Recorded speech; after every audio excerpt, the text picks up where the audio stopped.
अम, hello. या देवासरामधलं कोण आहे? ऋण्मयी?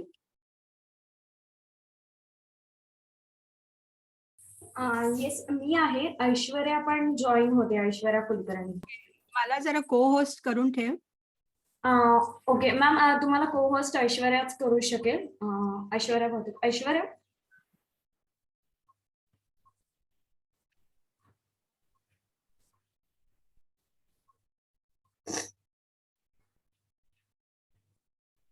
प्रकाश, ऐश्वर्या, रुपाली, माझा आवाज येतोय का तुम्हाला? हो येतोय. मृण्मयी, तू होस्ट राईट्सने जॉईन झाली आहेस का? नाही, मी जॉईन झाली लिंकनी. मी लीव होते आणि पुन्हा जॉईन होते. नाही नाही नाही नको नको. थांब. मला फक्त विचारायचं होतं की होस्ट राईट्सने जॉईन झाले का ते? नाही, जी इन्व्हाइट वाली लिंक होती ना त्याने जॉईन झाली आहे. ठीक आहे. ऐश्वर्या हो. मला at the end of the session हे लागेल होस्ट. हो देते मी.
आपण एक 5 मिनिटं थांबूयात, अजून लोक जॉईन होत आहेत. ओके.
रुपाली सुरुवात करूयात का?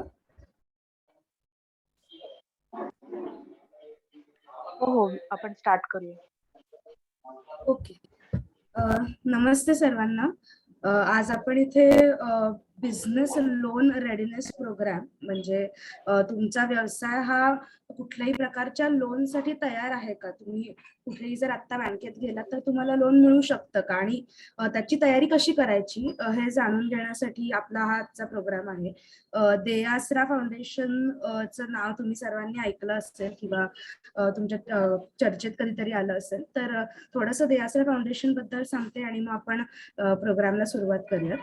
दे आसरा हे नॉट फॉर प्रॉफिट ऑर्गनायझेशन आहे आणि आम्ही उद्योजकांसाठी काम करतो.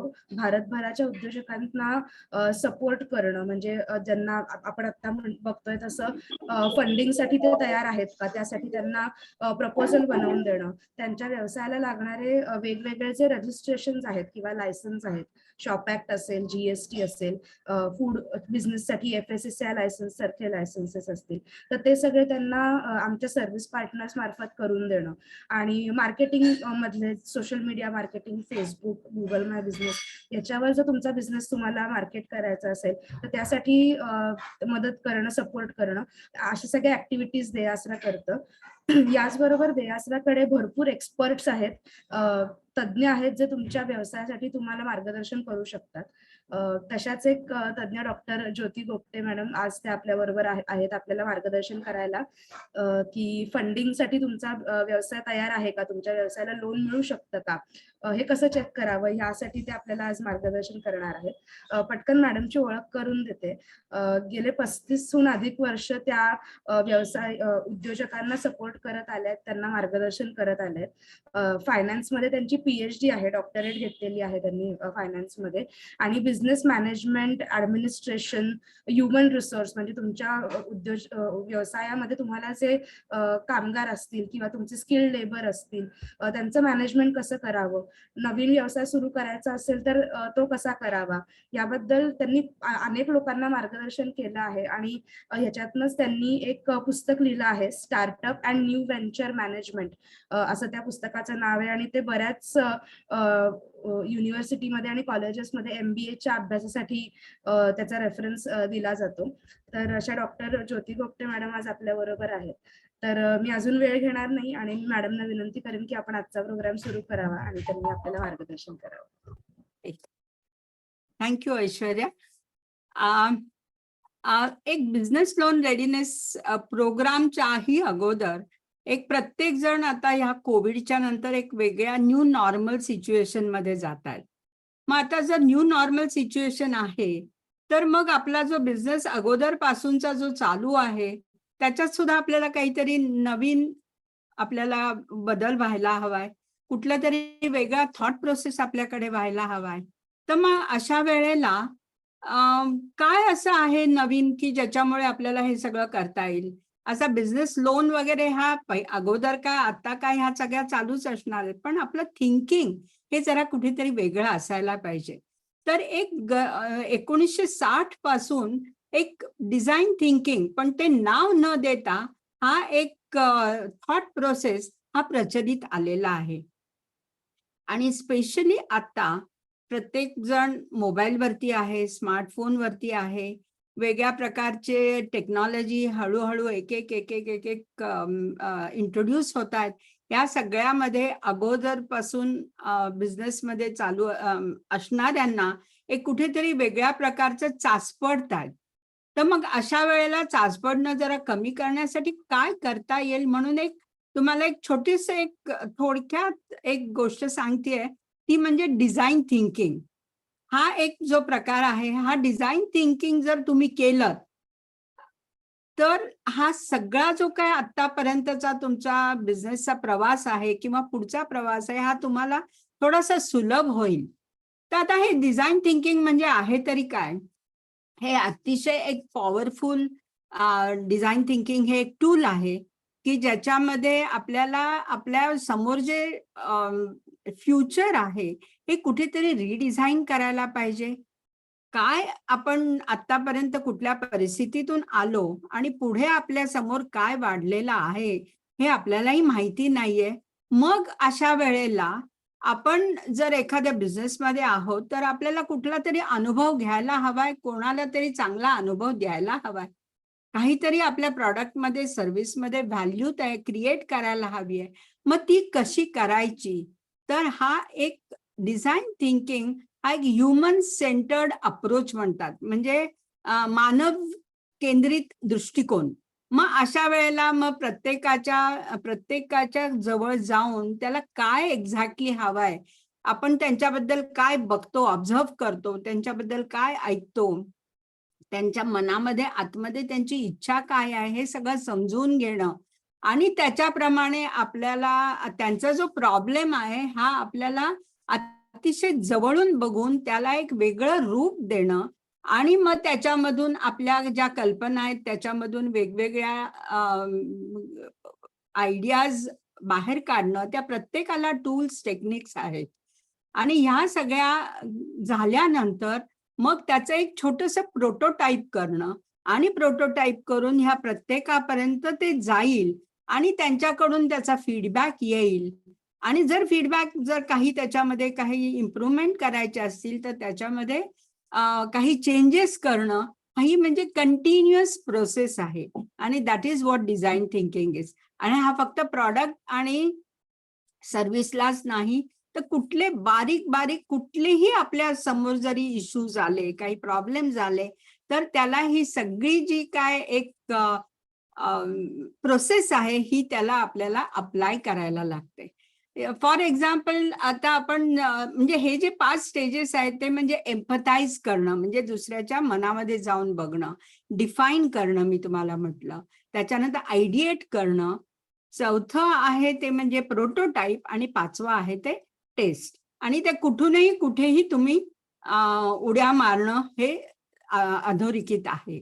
तर अशा या सगळ्याला आपल्याला आणि तुम्हाला एक उदाहरण म्हणजे हे जे आधार कार्ड आपल्याकडे ज्या या गव्हर्नमेंटनी जे केलेलं आहे त्या Aadhaar card is part of this design thinking process. म्हणजे यू कॅन इमॅजिन की ते किती त्याच्या मागचा विचार केला, म्हणजे अगदी रिक्षावाल्यांपर्यंत जाऊन त्यांची नीड काय आहे आणि इंडस्ट्रियल बेल्टमध्ये जे बिझनेस करतात त्यांच्याकडे जाऊनही त्यांची नीड काय आहे, हाऊसवाईफची नीड काय आहे, ज्या काय गोष्टी आहेत त्या सगळ्या सेक्टर्स मधल्या सगळ्या ठिकाणच्या लोकांना एकत्र करून प्रत्येकाचं मिळून तुम्हाला बघितलं तर आधार कार्ड जर इतकं एफिशियंट सिस्टीम आहे ती की आजपर्यंत त्याचा उपयोगच चांगला झालेला आहे आणि बऱ्याच गोष्टी त्या एकत्र करून त्याला इवन गव्हर्नमेंटला आणि जी लोक ज्यांच्याकडे आधार कार्ड आहे त्या सगळ्यांनाच त्याचा उपयोग होतो. This is what design thinking is.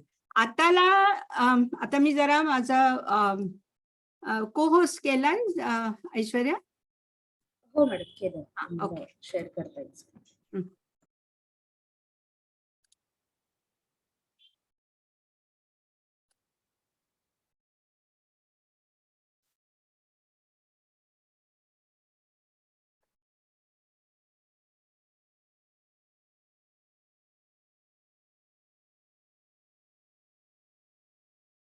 दिसतंय? अर्धवट दिसतो ऍक्च्युली स्क्रीन.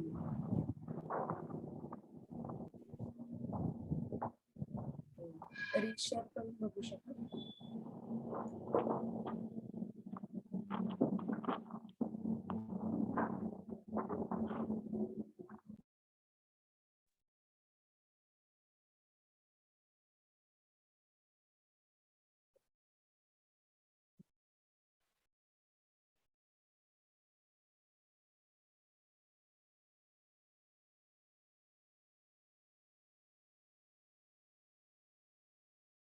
मी जरा परत ऑन ऑफ करू का?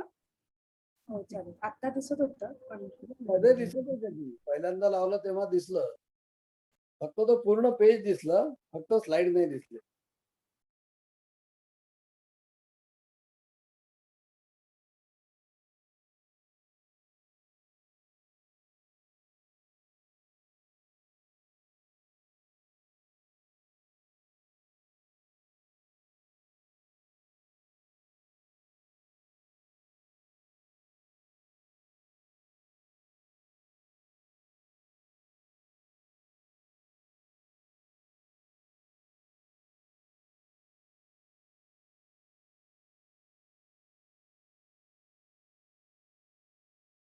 हे स्लाइड मोडला टाकून बघू शकाल तुम्ही.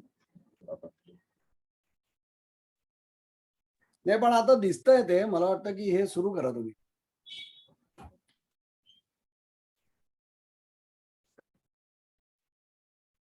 आता दिसतंय तुम्हाला? हो दिसतंय. दिसतंय व्यवस्थित दिसतंय. ओके.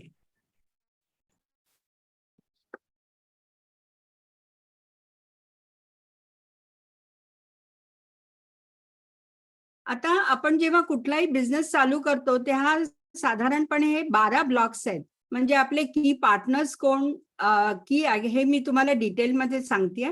की ऍक्टिव्हिटीज आपल्या काय आहेत, प्रॉडक्ट सर्व्हिसेस मधल्या की रिसोर्सेस कुठल्या आहेत, आपण व्हॅल्यू काय आपण देणार आहोत लोकांना, म्हणजे कस्टमर्सना. नंतर कस्टमर रिलेशनशिप, त्याच्यानंतर कस्टमर सेगमेंट, डिस्ट्रीब्युशन चॅनल, की रिसोर्सेस, टाइमलाईन, रिस्क आणि प्राइसिंग. ह्या 9+3 असे 12 ब्लॉक्स त्याच्यामध्ये असतात. आता याच्यामध्ये पहिलं जर आपण बघितलं तर पार्टनर्स आपले कोण आहेत, म्हणजे ऍक्च्युअल पार्टनर्स, वर्किंग पार्टनर्स जे आहेत ते. सप्लायर सुद्धा आपले पार्टनर्स असतात. आपल्याला जे सर्व्हिसेस देत असतात, म्हणजे इंटरनेट प्रोव्हायडर असतील किंवा आणखीन कोणत्याही प्रकारचे कन्सल्टंट्स असतील, हे सगळे दोज ऑल्सो बिकम आर की पार्टनर्स. त्याच्यानंतर आपल्या पार्टनरशिप्स वेगवेगळ्या प्रकारच्या असतात. म्हणजे त्याच्यामध्ये स्ट्रॅटेजिक अलायन्स असतो, म्हणजे काही आपल्याकडे धोरणात्मक अशा युती केल्या जातात, काही जॉईंट व्हेंचर्स असतात, काही आपले स्पर्धक असतात. हे सगळे आपले पार्टनर्स असतात. नंतर आपल्या की ऍक्टिव्हिटीज मध्ये आपण काही मॅन्युफॅक्चर करत असतो, काही उत्पादन करत असतो किंवा काही वेळेला सर्व्हिस देत असतो. नंतर की रिसोर्सेस मध्ये ह्युमन रिसोर्स आला किंवा फिजिकल रिसोर्स जे आहेत, म्हणजे इव्हन आपल्याकडे आपण जी लँड बिल्डिंग घेत होती, इंटेलेक्च्युअल रिसोर्स म्हणजे आपल्याकडे काही पेटंट असेल, कॉपीराईट असेल, ट्रेडमार्क असेल, तर ते आपलं रिसोर्स होऊ शकतं. आणि फायनान्शियल रिसोर्स म्हणजे आपलं स्वतःचं फायनान्शियल रिसोर्सेस, पण ऍट द सेम टाइम आपण जे लोन घेतो ते. आणि टेक्नॉलॉजी ती सुद्धा आपला रिसोर्स होऊ शकतो. आणि त्याच्यानंतर म्हणजे आपण व्हॅल्यू प्रपोजिशन, म्हणजे आपण ग्राहकाला आपण काय मूल्य देतोय आपल्या प्रॉडक्ट मधून किंवा सर्व्हिस मधून. ज्या कस्टमर्सच्या जे समस्या आहेत त्या आपण त्याच्यातून आपण काही त्यांना त्यांचं सोल्युशन देतोय का, त्यांना आपण समाधान देतोय का, हे सगळं व्हॅल्यू प्रपोजिशन मध्ये येतं. नंतर कस्टमर रिलेशनशिप मध्ये आपण त्यांना पर्सनल असिस्टन्स असेल किंवा सेल्फ सर्व्हिस असेल, ऑटोमॅटिक सर्व्हिस असेल किंवा दोघांनी मिळून करायच्या काही गोष्टी असतील, तर त्या प्रकारे आपण त्यांच्याशी रिलेशनशिप ठेवतो. नंतर आपण आपला जो प्रॉडक्ट किंवा सर्व्हिसेसचं डिस्ट्रीब्युशन चॅनल कसं करतो, कोणाशी भागीदारी असेल किंवा स्वतःचं एकट्याचं असेल किंवा वेगवेगळ्या प्रकारचे डिस्ट्रीब्युशन असतात. इव्हन फ्रँचायझी मध्ये वेगळ्या प्रकारचं असतं. त्याच्यानंतर कस्टमर सेगमेंट, म्हणजे आपण जे काही आपला प्रॉडक्ट आणि सर्व्हिस ज्यांना देणार आहोत त्यांना आपण कोणाला देतोय, लहान मुलां आहेत किंवा सिनियर सिटीजन्स आहेत किंवा हाऊसवाईफ्स आहेत किंवा स्टुडंटसाठी करतोय किंवा वर्किंग विमेनसाठी करतोय, कोणासाठी आपण एक्झॅक्टली आपला प्रॉडक्ट हा तयार करतोय. आणि त्याच्याच बरोबर आपण हे मास मार्केटमध्ये देणार आहोत का निश मार्केट, म्हणजे अगदी मोजक्या मार्केटला आपण देणार आहोत का कुठे खंडित असं आपलं मार्केट आहे, वेगवेगळ्या ठिकाणी सेक्टरमध्ये आपण हे देऊ शकतो का, असे कस्टमर सेगमेंट्स आपल्याला ठरवावे लागतात. आणि त्याच्यानंतर कॉस्ट स्ट्रक्चरमध्ये आपले महत्वाचा खर्च कुठे कुठे आहे, मग त्याच्यामध्ये निश्चित खर्च कुठला, नंतर बदलणारा खर्च कुठला, म्हणजे फिक्स आणि व्हेरिएबल कॉस्ट आपण म्हणतो. नंतर आपली कुठली असा कॉस्ट आहे की जो जास्तीत जास्त खर्चिक आहे, किंवा असे कुठले आपल्या की ऍक्टिव्हिटीज आहेत की त्या एक्सपेन्सिव्ह आहेत. नंतर आपला जो प्रॉडक्ट आहे त्याच्यामध्ये कॉस्ट, म्हणजे raw material cost for example जास्ती आहे, किंवा आपण एक काहीतरी वेगळं मोनोपॉली असा प्रॉडक्ट देतोय की ज्याच्यामध्ये आपल्याला कॉस्ट किंवा रेव्हेन्यू हा आपल्याला जास्ती मिळू शकतो. आणि त्याच्यामध्ये पुढचं आहे ते म्हणजे रेव्हेन्यू आणि बेनिफिट्स. याच्यामध्ये आपण आपल्याला कितीही आपण आपल्या प्रॉडक्टला जरी जी काही आपण प्राइस ठरवत असेल, पण आपला जो ग्राहक आहे तो तेवढी अमाऊंट द्यायला तयार आहे का, किंवा आपल्या स्पर्धकाची प्राइस किती असेल, ह्या सगळ्या गोष्टींचा वेगळ्या प्रकारे रिसर्च करून ह्या प्रत्येकाचा आपल्याला डिसिजन घ्यावा लागतो. आणि त्या आपले जो रेव्हेन्यू आहे हा कसा येणार आहे, म्हणजे प्रॉडक्ट विकून येणार आहे का प्रॉडक्ट चा वापर म्हणून येणार आहे, किंवा त्याच्यामध्ये सबस्क्रिप्शन आहे का, आपण कुठली एखादी गोष्ट आपण लिझिंग मध्ये किंवा लेंडिंग रेंटिंग करून आपल्याला मिळणार आहे का, लायसेन्सिंग करून मिळणार आहे का, ऍडव्हर्टायझिंग करून मिळणार आहे. वेगवेगळ्या प्रकारचे रेव्हेन्यू मॉडेल्स असतात. आणि त्याच्यानंतर हा सगळा कुठलाही बिझनेस चालू केला की हा साधारण आपण कधी चालू करणार आणि कुठल्या कुठल्या आपल्याला कुठेतरी टाइमलाईन ठेवावी लागते. म्हणजे मे बी 1 महिना, 3 महिने, 6 महिने तो आपला कसा प्रोग्रेस आपण करणार आहोत आणि फायनली आपण कधी लॉन्च करणार आहोत. किंवा हा तुम्ही आता स्वतः बिझनेसमध्ये आहात त्याच्यामध्ये सुद्धा तुम्हाला एखादं डायव्हर्सिफिकेशन असेल किंवा एखाद्या ठिकाणी तुम्हाला एक्सपॅन्शन करायचं असेल, तर ह्या वेळेला त्या कुठल्याही गोष्टीचा एखादा प्रोजेक्ट असेल, त्या प्रत्येकालाच ह्या गोष्टी लागतात. नंतर त्याच्यामध्ये जोखीम कुठे कुठे आहे आणि शेवटी तुमचं प्राइसिंग, हे सगळं तुम्हाला एका कागदामध्ये, याला म्हणतात बिझनेस मॉडेल कॅनव्हस.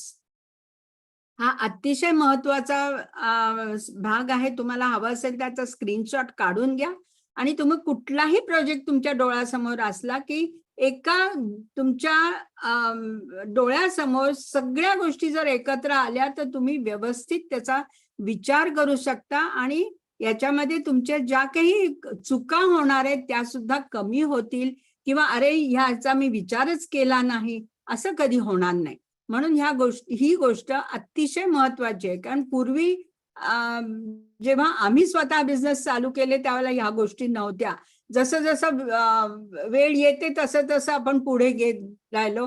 मागचा जो अनुभव आहे त्याच्यावरती हा बिझनेस पुढे गेला. पण आताला असे टूल्स इतके सुंदर आलेले आहेत की जे तुम्हाला नक्की त्याचा उपयोग होईल. त्याच्यामध्ये आता येस प्रश्न विचारू का? जस्ट ऐश्वर्या बोलते. बोल. हा कॅनव्हास जो आहे तो आपल्याला फंडिंगच्या दृष्टीने कसा बघता येईल? हा, आता याच्यामध्ये आपल्याला ज्या पार्टनर्स आहेत किंवा आपण ऍक्टिव्हिटीज म्हणतो किंवा आपण कस्टमर्स किंवा डिस्ट्रीब्युशन सेगमेंट्स, आपल्याला काय काय लागणार आहे, आपली कॉस्ट आहे, हे सगळं झाल्याशिवाय तुम्हाला लोन किती लागणार आहे हे तुम्हाला कळणारच नाहीये. तर बरोबर. त्याच्यामुळे ह्या प्रत्येकाचं जर तुम्हाला बजेटिंग करायचं असेल किंवा प्रत्येकाचं तुम्हाला, कारण खूप वेळेला असं होतं तुम्हाला लोन जर हवं असेल तर लोन आपल्याला 10 लाखाचं लोन हवं असेल तर आपल्याला कळत नाहीये की आपण हे 5 लाख मागावेत का 15 लाख मागावेत. पण ह्याच्यामध्ये जर 10 लाखाची आपल्याला जर ही आपल्या स्वतःला जर पटली 10 लाखाची गोष्ट, हे कशावरून पटेल, जेव्हा तुमचं एक कुठेतरी त्याच्या मागे एक Calculations. अभ्यास होईल, रिसर्च होईल, तेव्हाच तुम्हाला हे लक्षात येईल. म्हणून ह्या मॉडेल जोपर्यंत तुमच्या डोळ्यासमोर तुमचं मार्केटिंग किंवा तुम्हाला खर्च काय येणार आहे, तुम्हाला इन्कम काय मिळणार आहे, हे सगळं जोपर्यंत कळत नाही तोपर्यंत तुम्हाला कळणार नाही की तुम्हाला लोन किती घ्यायचं आणि ते रिपेमेंट तुमच्याकडून कसं होईल. बरोबर बरोबर, आलं लक्षात. थँक्यू. आता याच्यामध्ये तुम्ही प्रत्येक जण कोविड मधून गेलेला आहात. आता जर कोविड मधून गेलेला आहात तर थोडासा तुम्हाला विचार करायला लागेल की आतापर्यंत माझं बिझनेस मॉडेल काय होतं. तुम्ही मॉडेल म्हणून विचार नाही केला, पण आता कुठेतरी तुम्हाला त्या स्ट्रक्चरमध्ये बसवायला लागणार आहे. आज आजूबाजूची परिस्थिती काय बदललेली आहे, कुठल्या नवीन अशा संधी आलेल्या आहेत. आता कॉम्पिटिटर्स आपले जे आहेत त्यांनी त्यांचं काही बिझनेस मॉडेल बदललाय का, मग आपल्याला कुठलं बिझनेस मॉडेल सूट होणार आहे, आपल्या त्याच्यावरती आपलं कुठेतरी अनालिसिस करणं, त्याच्यावरती आत्ताच्या असलेल्या परिस्थितीचा इम्पॅक्ट काय होणार आहे बघणं, त्याच्याबरोबर पुढचा रोडमॅप आपला ठरवणं आणि आपल्या कंपनीची जी व्हिजन आहे ती थोडीशी आपल्याला काहीतरी ब्रॉड करणं, याची आपल्याला अतिशय जरूर आहे आता. जर ते नाही केलं तर आपला बिझनेस पण पुढे जाणार नाही. आता आपण आता थोडंसं फंडिंगच्या बाजूला येऊया. आता आपल्याला जे पैसे लागतात बिझनेसमध्ये कशाला लागतात? आपण आपल्या बिझनेसचं एक्सपान्शन करत असतो. आपल्याला कुठेतरी इमर्जन्सी आणीबाणीच्या वेळेला आपल्याला अचानक काहीतरी आपल्याला एक्सपेन्सेस येत असतात किंवा इंटरनल कुठेतरी ग्रोथ होत असते आपल्याला. म्हणजे काही ठिकाणी आपल्याला रिनोव्हेशन करावं लागतं, काही ठिकाणी वेगळ्या प्रकारचे प्रोजेक्ट्स आपल्याला घ्यायला लागतात, काही ठिकाणी आपल्याला टेस्ट म्हणून करावं लागतं, काही अशा वेगवेगळ्या प्रकारची आपल्याला ग्रोथ ही आतमध्ये बिझनेसमध्ये करायला लागते आणि मग त्यावेळेला फंडिंग लागतं. मग त्याच्यासाठी सुद्धा आपल्याला बँकेकडून घेता येतं. नंतर त्याला म्हणतात इंटरनल ग्रोथ. नंतर त्याच्याच बरोबर आपल्या लोकांना जे कामगार असतील, जो स्टाफ असेल, त्या लोकांना पैसे देण्याचं असेल किंवा आपला नवीन बिझनेस करायचा आहे, नवीन बिल्डिंग घ्यायची आहे, मशिनरी घ्यायची आहे, कुठले पेमेंट्स करायचे आहेत, या सगळ्यासाठी आपल्याला हे पैसे लागत असतात. आता ह्याच्यामध्ये दोन प्रकार असतात. एक म्हणजे टर्म लोन असतं आणि दुसरं म्हणजे वर्किंग कॅपिटल असतं. आता टर्म लोन म्हणजे तुम्हाला एका म्हणजे बिल्डिंगसाठी किंवा मशिनरीसाठी ह्या तुम्हाला टर्म लोन घ्यावं लागतं. टर्म लोन म्हणजे काय, की एका पर्टिक्युलर टाइमसाठी, मे बी 5 वर्ष, 10 वर्ष, 15 वर्ष, याच्यासाठी तुम्हाला ते टर्म लोन घ्यावं लागतं आणि त्याच्यावरचा इंटरेस्ट त्याच्याप्रमाणे तुम्हाला द्यावा लागतो. आणि दुसरं वर्किंग कॅपिटल म्हणजे काय, डे टू डे लागणारं कॅपिटल. म्हणजे वर्कर्सना द्यायचं आहे किंवा काही पेमेंट्स करायची आहेत, रॉ मटेरियल घ्यायचं आहे, याला म्हणतात सर्क्युलेटिंग कॅपिटल किंवा वर्किंग कॅपिटल. आणि याच्यासाठी तुम्हाला कॅश क्रेडिट सिस्टीम म्हणून आपल्याला जी बँकेत असते ती तुम्हाला घेता येते. म्हणजे तुम्हाला एक लिमिट दिली जाते आणि जसं जसं तुम्हाला हवं तसं तुम्ही त्याच्यामधून वर्किंग कॅपिटल लोन म्हणून ते तुम्ही काढू शकता आणि तेवढ्यावरतीच तुम्हाला इंटरेस्ट मिळतं. आता जेव्हा ही बिझनेस सायकल आपण म्हणतो, आता याच्यामध्ये कसं असतं, पहिली म्हणजे तुमची स्वतःची इन्व्हेस्टमेंट असते. सपोज टोटल तुमच्या बिझनेसचं व्हॅल्युएशन मे बी 10 लाख असेल, तर तुमचे 2 लाख असतील आणि तुम्ही लोन घेतलेलं असेल 8 लाख. हे सगळं मिळून तुमची कॅपिटल इन्व्हेस्टमेंट होते. आता ही कॅपिटल इन्व्हेस्टमेंट झाल्यानंतर तुम्ही कुठे कुठे त्याचा वापर करता, मग त्याच्यामध्ये रॉ मटेरियल घेता आणि रॉ मटेरियल घेतलं की तुम्हाला सप्लायर्सना पेमेंट करावं लागतं.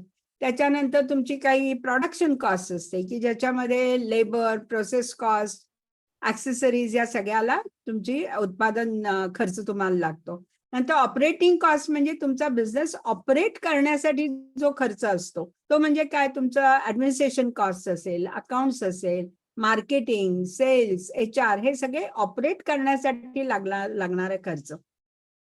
त्याच्यानंतर कॉस्ट ऑफ फायनान्स, मग हा वेगळा असतो की ज्याच्यामध्ये फायनान्शियल एक्सपेन्सेस म्हणून, की ज्याच्यामध्ये तुम्ही लोनवरती जे इंटरेस्ट देता किंवा ज्या प्रायव्हेट लिमिटेड कंपन्या असतात त्यांना ते डिव्हिडंड देतात किंवा तुम्हाला जो इन्कम टॅक्स द्यावा लागतो किंवा GST असेल, हे सगळे ह्या कॉस्ट ऑफ फायनान्स मध्ये येतं. आणि डिरेक्टर्स किंवा ओनर्स सॅलरी ही तुम्हाला पण वेगळी काढायला लागते. बाकीच्यांना तुमचंही कुठेतरी संसार पुढे चालायला लागतो. आता हे सगळं करून तुमचा कॉस्ट धरली की त्यांचा फिनिश गुड्स जे असतात ते त्याच्यामध्ये येतात. हे फिनिश गुड्स जेव्हा तुम्ही कस्टमर्सना विकता तेव्हा कस्टमर तुम्हाला पैसे देतो आणि ते परत येतं वर्किंग कॅपिटलमध्ये. तर हे सगळं बिझनेस सायकल, हे कुठल्याही बिझनेसमध्ये हे मोर ऑर लेस अशा प्रकारेच ह्या गोष्टी सगळ्या चालतात. परत ते आपलं मॉडेल काय आहे याच्यावरती अवलंबून असतात, पण ऑन अँड ऑफ या गोष्टी या कराव्या लागतात बिझनेसमध्ये.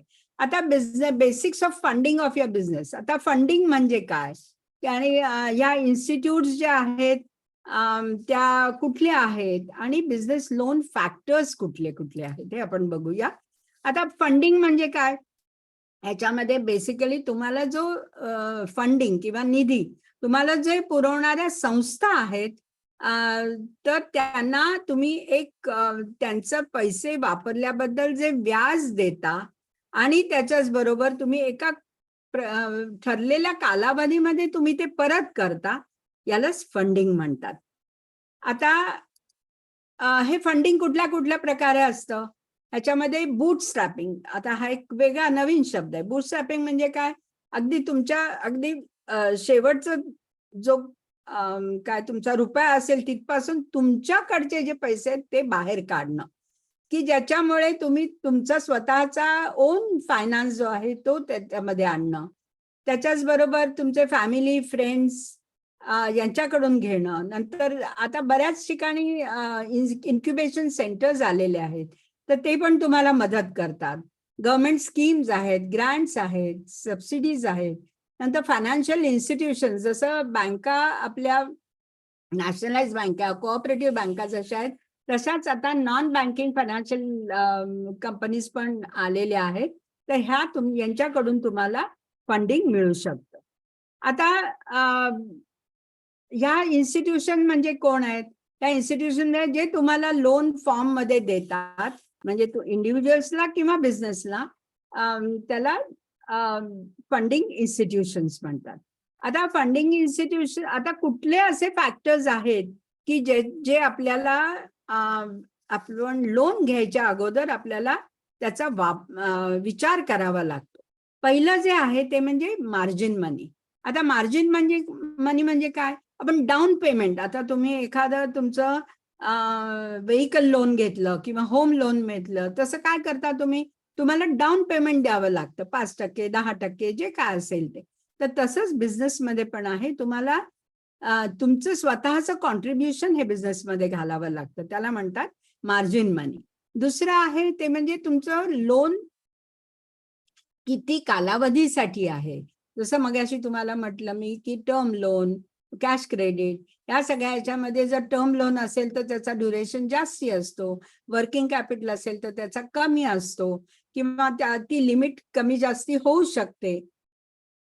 त्याच्यानंतर तुमचा रेट ऑफ इंटरेस्ट किती आहे हा सुद्धा प्रत्येक फंडिंग इन्स्टिट्यूशन प्रमाणे तो बदलत जातो. तुम्हाला त्याचा अभ्यास करावा लागतो, कोणाचं रेट ऑफ इंटरेस्ट किती आहे. त्याच्याच बरोबर गॅरेंटर्स म्हणजे हमी त्याला द्यावी लागते. ही काही ठिकाणी हमी द्यावी लागते, काही ठिकाणी द्यावी नाही लागत. हे कुठल्यावरती अवलंबून असतं, हे प्रत्येक बँकांचे रूल्स रेग्युलेशन्स ठरलेले असतात. पण हे तुम्हाला द्यावे लागतील, ह्या पद्धतीनेच तुम्ही या सगळ्याकडे बघायला पाहिजे. कुणी जर म्हटलं तुम्हाला जर अगदी थोड्या प्रमाणावरती जर लोन हवं असेल तर एखाद वेळेस गॅरेंटर देणार नाहीत, किंवा तुमची स्वतःची लोन पे करण्याची कपॅसिटी किती आहे हे त्यांच्याकडून पण तुमच्याबद्दलचा रिसर्च केला जातो. तुम्हाला लोन हवाय म्हणून लोन मिळत नाही. तर त्याच्या प्रकारे मी तुम्हाला ते पुढे सांगणार आहे, क्रेडिट स्कोर वगैरे या गोष्टी. पण आता हे गॅरेंटर म्हणजे हमी कोणाला तरी द्यावी लागते, तुम्ही ज्यांच्याकडून लोन घेणार. आता तुम्ही लोन कशावरून तुम्ही रिपे करणार, आणि जर तुम्ही नाही केलात तर मग त्याची गॅरंटी कोण घेणार? मग त्याला म्हणतात गॅरेंटर. म्हणजे मग तुमचे आई वडील असतील, किंवा तुमची भावंड असतील, किंवा तुमचे जवळचे मित्र परिवार असेल, की जे तुमची कोणीतरी हमी घेऊ शकतात, त्याला म्हणतात गॅरेंटर्स. नंतर कोलॅटरल सिक्युरिटी म्हणजे काय?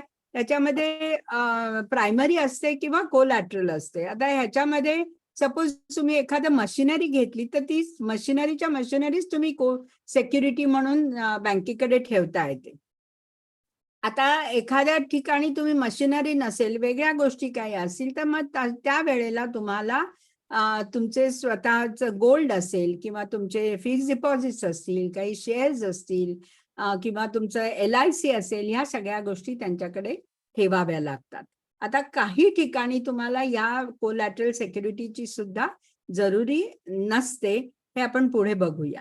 नंतर त्याच्यानंतर ही सगळी प्रक्रिया करण्यासाठी तुम्हाला काही फीज बँका चार्ज करत असते, तर त्याला म्हणतात प्रोसेसिंग फीज. आणि हे सुद्धा काहीतरी 3 ते 5 हजारापर्यंत वगैरे तेवढी असते. आणि आता इथे आपण जे बघितलं की अमाऊंट किती पाहिजे, मगाशी आपण बिझनेस मॉडेल कॅनव्हासमध्ये बघितलं. आता अमाऊंट पाहिजे कितीचा ह्याचा तुमचा स्वतःचा अभ्यास असला पाहिजे, दुसरं कोणी अभ्यास करणार नाहीये. तुम्हाला स्वतःच अभ्यास करायला लागणार आहे. बँक तुम्हाला सांगणार नाहीये की तुम्हाला किती लोन लागणार आहे. तुमचा अभ्यास झाला की तुम्हाला तुमचंच ती अमाऊंट कळणार आहे. नंतर रिपेमेंट पिरियड परत तोच की तुमच्या बिझनेसमध्ये साधारणपणे प्रॉफिट किती होणार आहे, तुम्हाला रिपेमेंट करायला जमणार आहे ना. एखाद वेळेस तुम्हाला त्यावेळेला रिपेमेंट नाही करता आलं तर तुम्ही काय करणार आहात. आणि बेसिकली या सगळ्या याच्यामध्ये घाबरून न जाता आपण आपल्या जे काय आपले ट्रान्झॅक्शन्स असतात किंवा आपलं जे कम्युनिकेशन आहे ते बँकर्स बरोबर ट्रान्सपरन्सी ठेवणं हे अतिशय महत्वाचं आहे. एखाद वेळेस प्रॉब्लेम हा सगळ्यांना येत असतो, पण हा प्रॉब्लेम व्यवस्थित बँकेला कम्युनिकेट करणं हे काम तुमचं आहे. नाहीतर मग एकदम एखाद्या दिवशी जर असं वाटलं किंवा नाही आलं आणि सारखे फोन आले, तुम्ही याच्यामधून पळ नाही काढू शकत. पण तुमचंच जेन्युइन प्रॉब्लेम आहे तर जरूर तुम्ही त्यांच्याबरोबर व्यवस्थित कम्युनिकेशन करायला हवंय. त्याच्यानंतर रेट ऑफ इंटरेस्ट तुम्हाला म्हटलं की प्रत्येक ठिकाणी वेगळा असतो आणि जर तुम्ही प्रायव्हेट ठिकाणाहून घेतलं तर तो आणखीनच वेगळा असतो. परत तुम्ही कोलॅटरल सिक्युरिटी घेतली तर काही ठिकाणी रेट ऑफ इंटरेस्ट कमी होतो. नंतर रिपेमेंट शेड्यूल हे प्रत्येकाचं ठरवावं लागतं, म्हणजे ते आपल्या प्रोजेक्ट रिपोर्टमध्ये घालावं लागतं. म्हणजे तुम्ही मॉरिटोरियम पिरियड म्हणतात, म्हणजे पहिले 6 महिने फॉर एक्झाम्पल तुम्हाला त्याच्यामध्ये मुभा मिळते आणि 6 महिन्यानंतर तुमचं प्रिन्सिपल प्लस इंटरेस्ट हे तुम्हाला द्यावं लागतं आणि ह्याचं शेड्यूल असतं. त्याच्याप्रमाणे काही वेळेला त्या बँका चेक्स अगोदरच घेतात, काही वेळेला तुमच्या अकाउंट मधून ते त्यांच्याकडे आता ECS मधून ते तुमच्या इथे डेबिटच होतात. त्याच्यानंतर सेक्युरिटी ऑफर, जसं तुम्हाला मी ते कोलॅटरल सिक्युरिटीचं सांगितलं. ह्या सगळ्या गोष्टींचा अतिशय बारकाईने विचार करून don't take anything for granted किंवा आपल्याला लोन मिळाला ना चला आपलं झालं नाही. या प्रत्येकाची ती जबाबदारी आहे तुम्हाला ते लोन परत फेड करण्याची. त्याच्यानंतर आता फंडिंगचं प्रपोजल हे तुम्हाला द्यावं लागतं. आता हे जेव्हा तुम्ही प्रपोजल देता ते प्रपोजलची प्रोसेस काय आहे आणि त्याची चेकलिस्ट काय आहे. आता ह्याच्यामध्ये बँक नेहमी का तुम्हाला लोन देईल, पण त्याच्यामध्ये 5 C's आहेत. म्हणजे पहिलं म्हणजे तुमची क्रेडिट हिस्ट्री काय आहे, तुमचं character in terms of your financial transactions ते काय कसं आहे, साऊंड आहे का, तुम्हाला रिपेमेंट करणं हे शक्य आहे का. नंतर तुमची कोलॅटरल सिक्युरिटी जी आहे ती तुमची व्यवस्थित आहे का, सफिशियंट आहे का. नंतर तुमच्या बिझनेसमध्ये जो कॅश फ्लो आहे, म्हणजे तुमचे बिझनेस एक्सपेन्सेस असतील, तुमचे स्वतःचे तुम्ही ड्रॉइंग म्हणून काढून घेणार असाल, ते तुमचं इन्कम आणि आउटगो हे सगळं तुमचं व्यवस्थित तुमच्या बिझनेसला झेपताय ना. नंतर तुमचं जे कॅपिटलायझेशन म्हणजे तुमची जी काही असेट आहे ही तुम्हाला एका वर्षाच्या नंतर ती एखादा एक्सपेन्स हा कॅपिटलाइज करायला लागतो. म्हणजे आता फॉर एक्झाम्पल तुमच्या स्टार्टअपमध्ये एखादी असेट आहे आणि ती असेट तुम्ही एखाद्या वर्षानंतर तुम्ही ती वापरताय, मग ती वर्षापर्यंत घेतली तर तो तुमचा रेव्हेन्यू एक्सपेन्स होतो आणि वर्षाच्या नंतर जर तुम्ही ती पुढे सुद्धा वापरली तर तो कॅपिटलायझेशन करून त्याच्यावरती तुम्हाला तो डेप्रिसिएशन हे चार्ज करावं लागतं. आणि हे सगळं जे आहे हे अकाउंट्सची लोक करतात, पण तुम्हाला बेसिक कशाला काय म्हणतात हे टर्म्स मात्र तुम्हाला हे माहिती पाहिजेत. आणि कंडिशन्स म्हणजे तुमचं वर्किंग कॅपिटल किती आहे, ऑन गोईंग कॉस्ट किती आहे, तुमचे जी स्पर्धक आहेत त्यांच्या कॉस्टशी तुमचे काय तुम्ही कंपॅरिझन केली तर तुमचे कॉम्पिटिटिव्ह आहे का. नंतर तुमचा इंडस्ट्री ट्रेंड कसा आहे.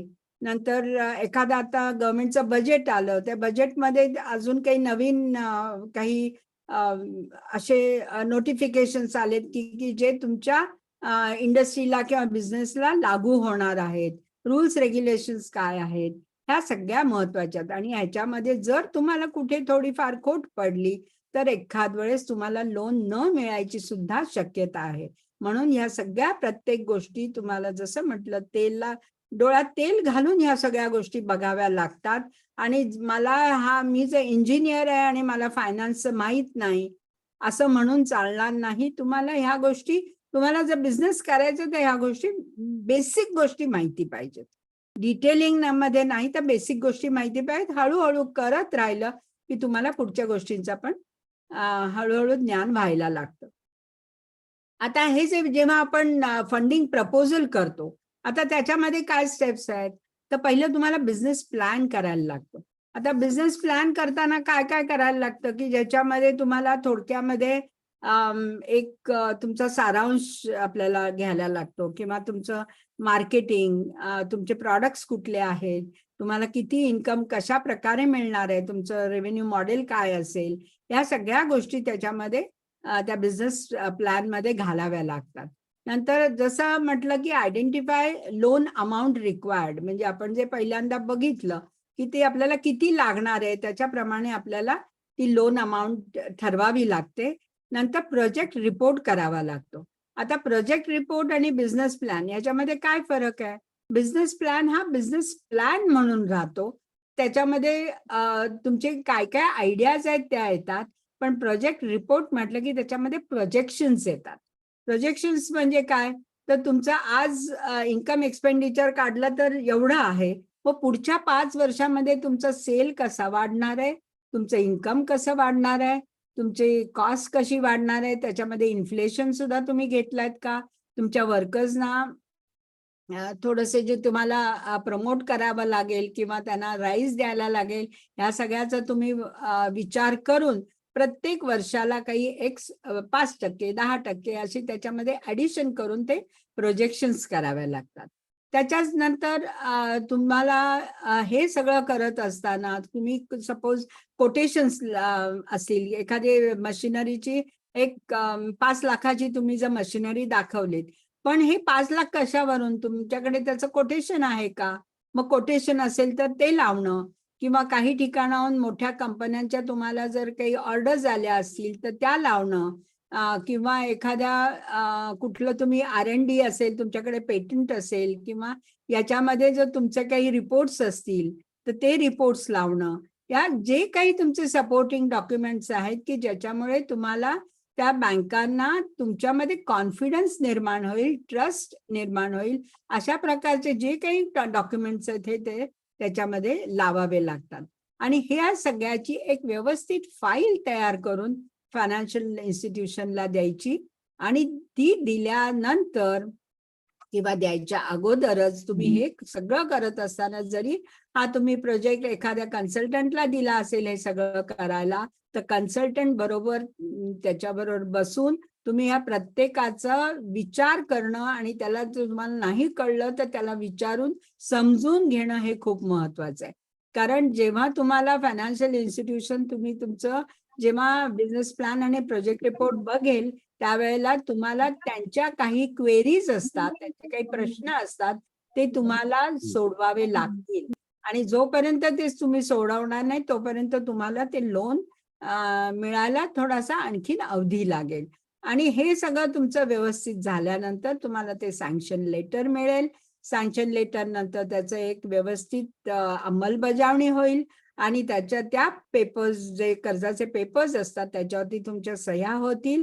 आणि त्याच्या पुढची स्टेज म्हणजे तुमचं जे मार्जिन मनी आहे, जसं आपण म्हटलं डाऊन पेमेंट, तुमची पेमेंट आता सपोज 10 लाखामध्ये 10 ते 15-20% ही तुमचं मार्जिन असतं आणि उरलेले बँक देते.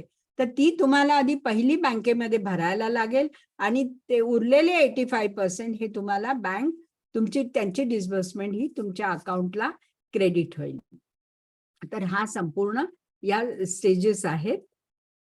त्याच्यानंतर हे जेव्हा तुम्ही हा रिपोर्ट करता, अतिशय महत्वाच्या, कुठलंही करताना लक्षात येत असेल, तुम्हाला डूज अँड डोंट्स म्हणतो आपण, की आता मी तुम्हाला सगळे डूज सांगितले, तर काय करायचं नाही, तर याच्यामध्ये काही गोंधळात लोक पडतील अशा प्रकारची कुठल्याही प्रकारची माहिती, इन्फॉर्मेशन किंवा फिगर्स या घालायच्या नाहीत. नंतर तुमचं डॉक्युमेंट जे तुम्ही लावणार आहात ते कुठलेही व्यवस्थित, ते ज्याला मग त्याला कुठेतरी तुम्ही एखाद्या पानाचा रेफरन्स द्या की ह्या पानासाठी आम्ही हे तुम्हाला सपोर्टिंग डॉक्युमेंट म्हणून लावलंय.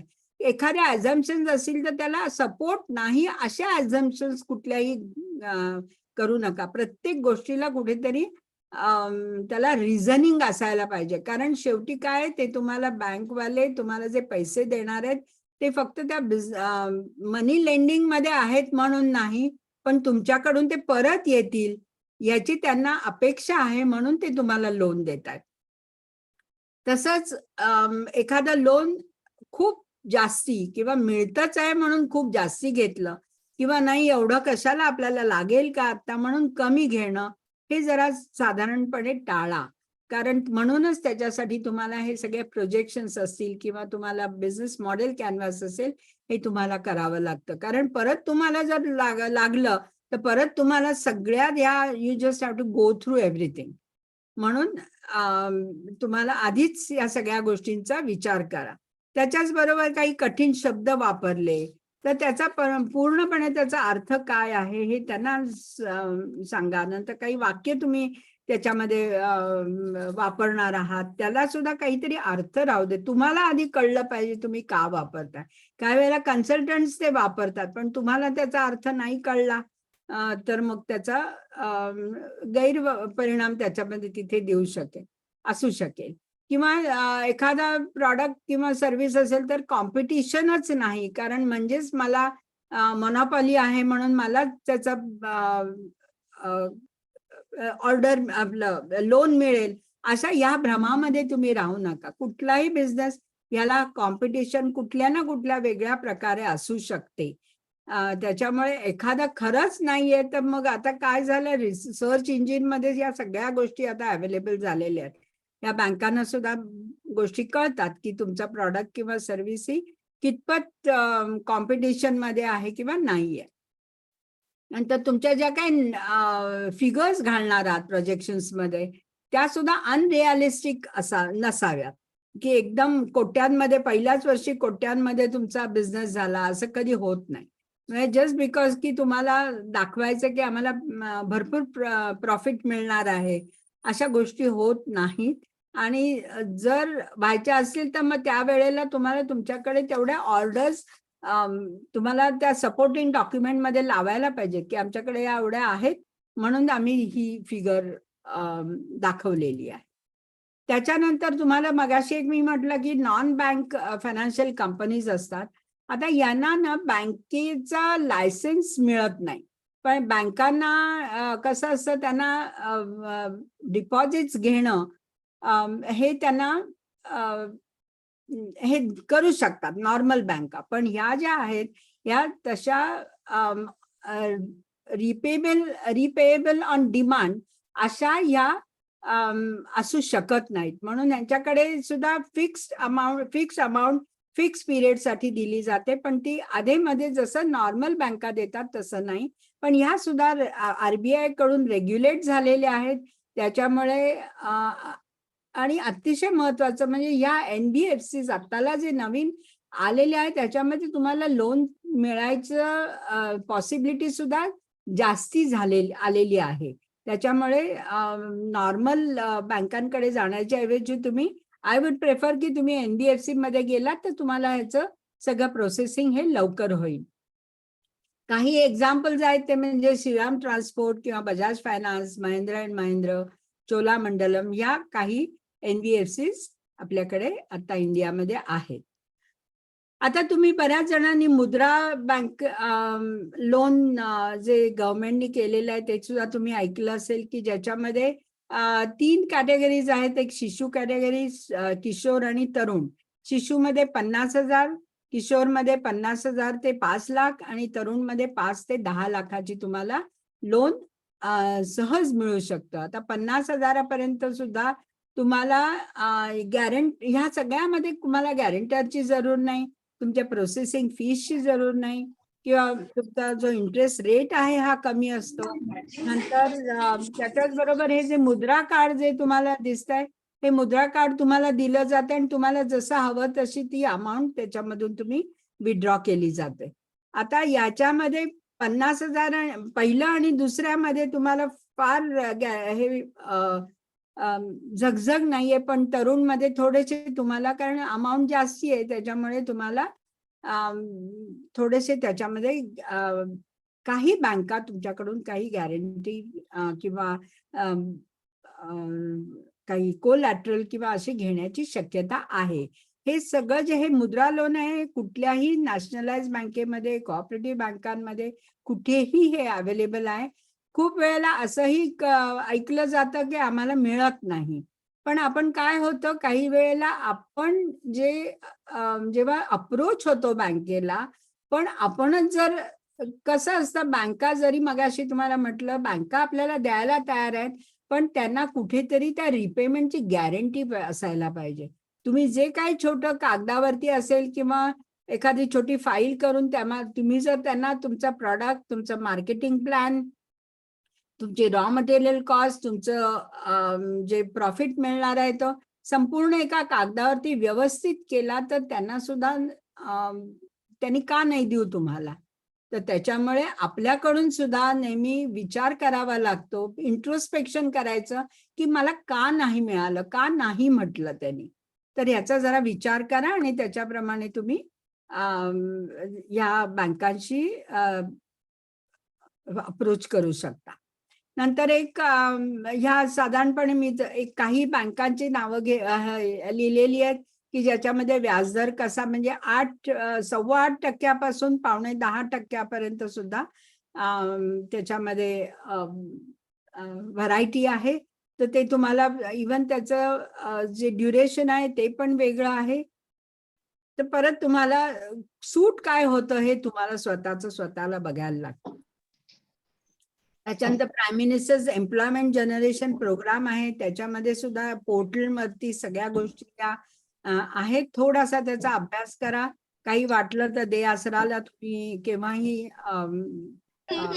अप्रोच करू शकता.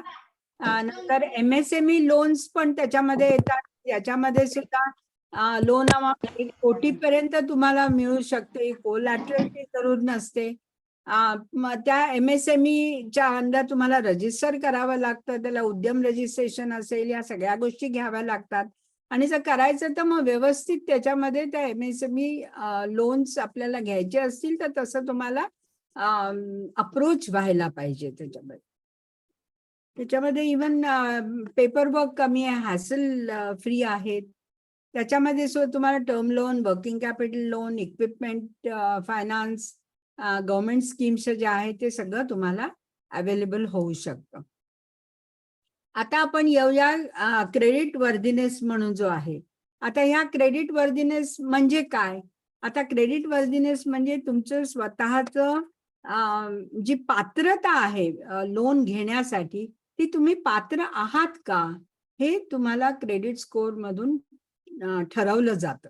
आता हा क्रेडिट स्कोर साठी वेगवेगळ्या काही एजन्सीज आहेत आणि त्या एजन्सीज तुमचा क्रेडिट स्कोर ठरवतात. आता तुमचं पॅन कार्ड असेल, तुमचं आधार कार्ड असेल, याच्यामधून इतकं सगळं सेंट्रलाइज झालेले आहेत सगळ्या गोष्टी. तुम्हाला असं वाटेल की माझ्याकडे क्रेडिट कार्ड आहे तर त्यांना कसं कळणार आहे की माझ्याकडे क्रेडिट कार्ड आहे आणि मी अपॉइंटमेंट दिलेलं नाहीये. असं होत नाही. तर याच्यामध्ये ह्या ज्या सिबिल आहेत, क्रिसिल आहे, स्मेरा, केअर, या सगळ्या ज्या क्रेडिट रेटिंग एजन्सीज आहेत त्यांच्याकडे हा सगळा डेटा तुमचा असतो. आणि तुम्ही जेव्हा लोनला एखादं जेव्हा अप्लाय करता त्यावेळेला तुमचा क्रेडिट स्कोर बघितला जातो. आणि जो तुमचा इंडिव्हिज्युअल स्कोर जो आहे तो साधारणपणे 300 ते 900 मध्ये असतो.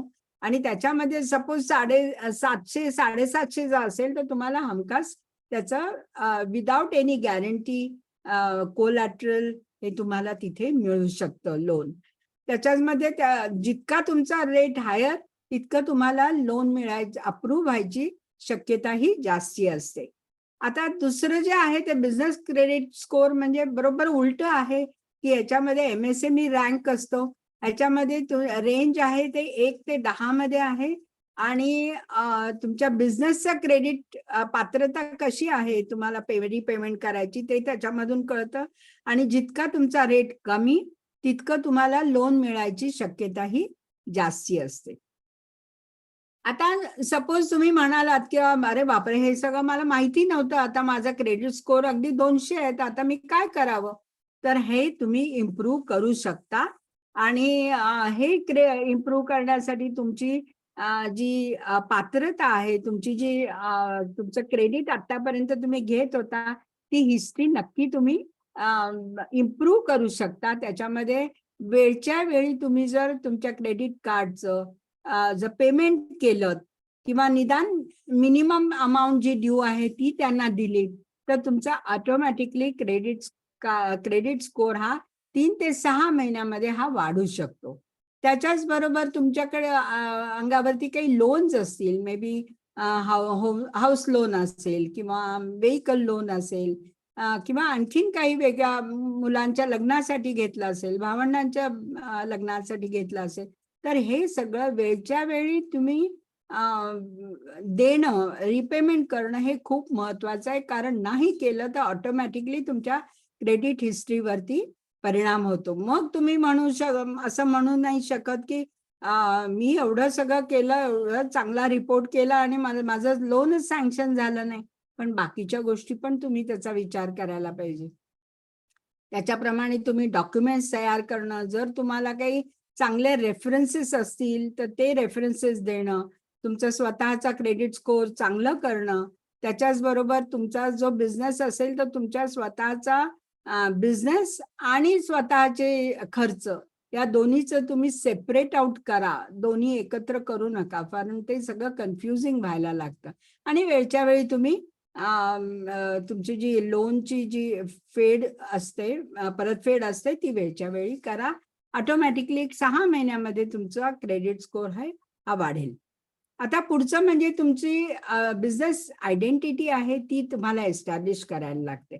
आता काही आपल्या ग्रुपमध्ये काही लोक आता ऑलरेडी बिझनेसमध्ये आहेत, काही प्रोप्रायटर्स असतील, काही LLP असेल, काही पार्टनर्स असतील, काही प्रायव्हेट लिमिटेड असेल किंवा काही नुसतेच बिझनेस करत असतील, तर त्या ह्याच्यामध्ये पर्सनल लेवलवरती तर तुम्हाला आता तुमचं जे जे तुम्हाला लागू होतं त्याप्रमाणे करायला लागेल, किंवा पुढे तुम्हाला जर एक्सपॅन्ड करायचं असेल तर ह्या गोष्टींचा तुम्हाला त्याचा उपयोग घेता येईल. आता तुम्हाला सांगेन की constitution of business, MSME definition काय आहे, किंवा उद्यम रजिस्ट्रेशन कोणी घ्यायचं, नंतर GST रजिस्ट्रेशन असेल किंवा काही स्पेसिफिक लायसन्सेस असतील, तुमचा KYC आहे, ट्रेडमार्क, तो इंटेलेक्च्युअल प्रॉपर्टी असेल, ह्या सगळ्यांनी तुमचं स्वतःच्या बिझनेसची एक आयडेंटिटी तुम्ही तयार करता. आता कॉन्स्टिट्यूशन ऑफ बिझनेस म्हटलं की काय असतं, 2 प्रकार असतात. एक म्हणजे सिंगल ओनर असतं आणि दुसरं मल्टिपल ओनर्स असतात. आता सिंगल ओनर मध्ये 2 आहेत. एक म्हणजे प्रोप्रायटरी, म्हणजे तुमच्या इंडिव्हिज्युअल बेसिसवरती असतं, की जे अनऑर्गनाइज स्ट्रक्चर असतं. बिझनेस आहे, पण जर तुम्हाला एखाद्या गव्हर्नमेंटचं जर काही एखादं ऑर्डर घ्यायची असेल किंवा एखाद्या गव्हर्नमेंट बरोबर काही डील करायचं असेल, तर तुम्हाला प्रोप्रायटरी मध्ये नॉर्मली करता येत नाही.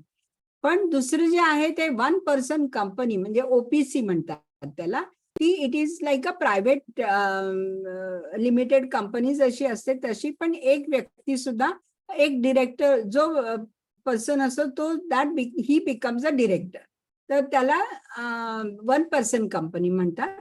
आणि दुसरं जे आहे ते मल्टिपल ओनर्स, ह्याच्यामध्ये नॉर्मल पार्टनरशिप, म्हणजे की ज्याच्यामध्ये पार्टनरशिप डीड असते, तो सुद्धा अनऑर्गनाइज्ड फॉर्म मध्ये असतं, की तुम्ही बिझनेस करू शकता, पण काही ठिकाणी तुम्हाला जर परत गव्हर्नमेंट बरोबर काही डील करायचं असेल तर तुम्हाला त्याला थोडंसं लीगल तुमची जी आयडेंटिटी आहे ती वाढवायला लागते. त्याच्यामध्ये मग लिमिटेड लायबिलिटी पार्टनरशिप, की ज्याच्यामध्ये पार्टनरशिप आणि कंपनी या दोन्हीचं कॉम्बिनेशन असतं, की ज्याच्यामध्ये तुम्हाला रजिस्टर ऑफ कंपनीज मध्ये हे सगळे डॉक्युमेंट्स सबमिट करायला लागतात.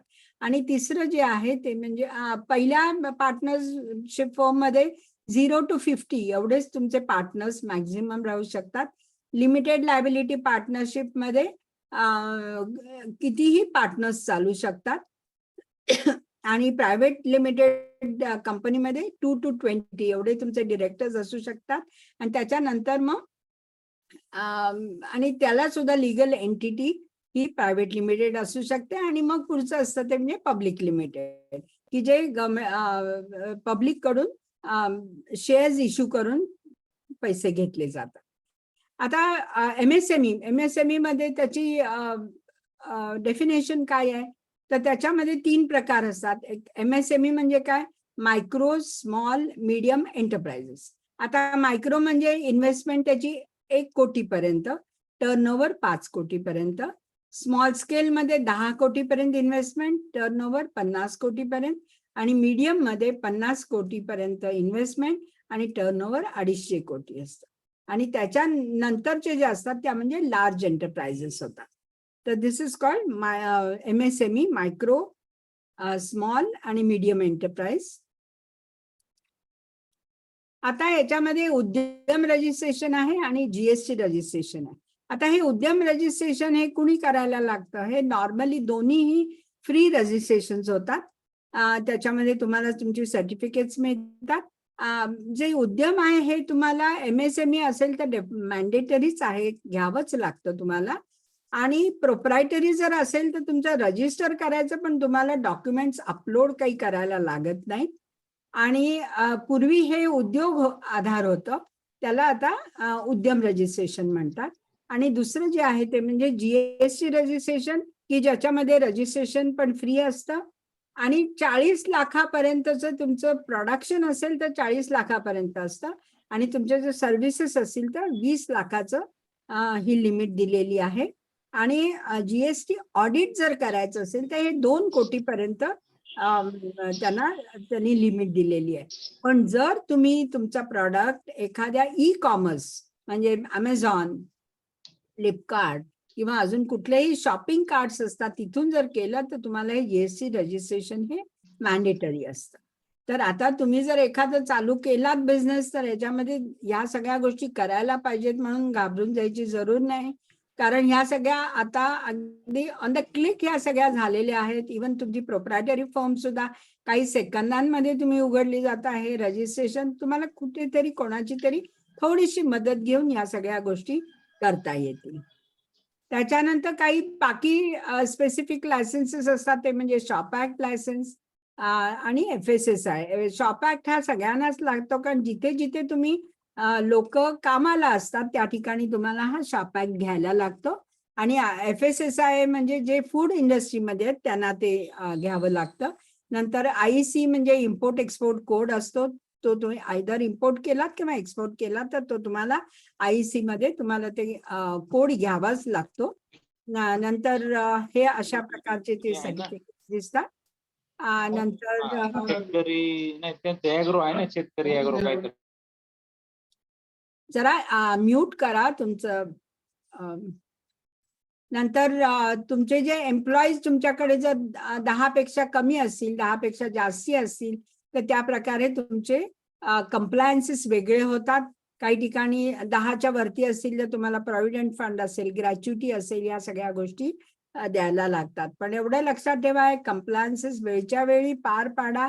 एखादा बिझनेस घेतला म्हणजे बाकीच्याही जबाबदाऱ्या घ्याव्या लागतात. आणि त्या जबाबदाऱ्या एकदा घेतल्यात की शेवटी तुम्हाला कुठे आपण कंप्लायन्स न केल्यामुळे काही त्याचे ज्या काय पेनल्टीज असतील, काही लिगल ऍक्शन असेल किंवा तुमचा कस्टमरला सुद्धा तुमचा एक कुठेतरी इम्पॅक्ट वेगळा पडतो. नंतर तुमचे बिझनेसेस स्टॉप होतात. ह्या सगळ्या गोष्टी वाढवण्या म्हणजे अवॉइड करण्यासाठी तुम्ही वेळच्या वेळी ते कंप्लायन्सेस करा. एक कुठेतरी डायरी लिहा की मला हे जे कंप्लायन्सेस आहेत ते मला क्वार्टरली करायचे आहेत, इयरली करायचे आहेत, 6 मंथली करायचे आहेत. हे सगळी एखादी जर त्याची डायरी केली तर या गोष्टी सगळ्यामध्ये तुम्हाला डिसिप्लिन, सेल्फ डिसिप्लिन ही खूप महत्वाची आहे. तर या गोष्टी केल्या तर तुम्हाला कुठेही त्याचा त्रास वाटणार नाही. त्याच्यानंतर KYC जे नो युअर कस्टमर, याच्यामध्ये तुम्हाला पॅन कार्ड आहे तुमचं किंवा पार्टनरशिपला पॅन कार्ड वेगळं असतं, तुमच्या फर्म वरती असतं. आणि आधार कार्ड हे प्रत्येकाचं त्याला लावावं लागतं. हे तुम्हाला KYC करताना या सगळ्या गोष्टी प्रूफ म्हणून ह्या द्याव्या लागतात. त्याच्यानंतर ट्रेडमार्क हे इंटेलेक्च्युअल प्रॉपर्टी राईट्स आहेत. ट्रेडमार्क म्हणजे याच्यामध्ये तुमचा लोगो, इमेज, सिम्बल, तुमचा एखाद्या लोगोचा कलर असेल, या सगळ्या तुमचा काही ते वेगळेपणा असेल तर ते ट्रेडमार्क तुम्ही रजिस्टर करू शकाल, जेणेकरून बाकीचे तुम्हाला तुमचा याचा वापर करत नाही. त्याच्यानंतर कॉपीराईट म्हणजे नॉर्मली हे कॉपीराईट तुमचं काही लिटररी म्हणजे तुमचं लिखाण असेल किंवा तुमचं आर्टिस्टिक वर्क असेल किंवा तुमची पुस्तकं, म्युझिक, पेंटिंग्स, फिल्म, या सगळ्याला कॉपीराईट तुम्हाला रजिस्टर करता येतं. आणि एखादं पेटंट घेणं म्हणजे की ज्याचा तो तुमच्या सारखा प्रॉडक्ट दुसरा कोणी करणार नाही, कमर्शियली कोणी त्याचा यूज करणार नाही, कोणी विकणार नाही, ह्याच्यासाठी तुम्हाला ते पेटंट रजिस्टर करायला लागतं. नंतर बुक्स ऑफ अकाउंट्स हे व्यवस्थित वेळच्या वेळी तुम्हाला ठेवावे लागतात.